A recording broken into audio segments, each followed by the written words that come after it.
जी नाजरीन, आपको एक बड़ी खबर से आगाह करेंगे। मुल्क का अरबों का नुकसान हो गया। तफसीलात के मुताबिक Kandhkot Guddu power plant number 2 जल गया। इंतजामिया ईद की छुट्टी पर थी।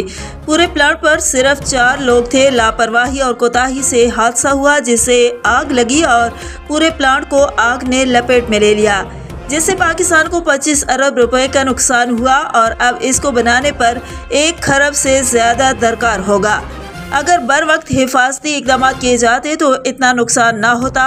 वीडियो में साफ दिखाई दे रहा है कि बारिश का कहीं नामो निशान नहीं और बहाना बारिश का किया जा रहा है। प्लांट से 1750 मेगावाट बिजली मिलती थी और प्लांट की दोबारा तामीर पर 1 से 2 साल लग सकते हैं। अब लोड शेडिंग जो होगी उसके लिए आवाम तैयार हो जाए। असल में ये मुल्क पाकिस्तान का बहुत बड़ा नुकसान हुआ है। ये हादसा नहीं, गफलत है, और जो इस गफलत के जिम्मेदार हैं उनको अदालत के कटहरे में लाया जाए। बहसीयत पाकिस्तानी हमें बहुत दुख है। अल्लाह पाक मुल्क पाकिस्तान और दुनिया के सब मुसलमानों के हाल पर रहम फरमाए।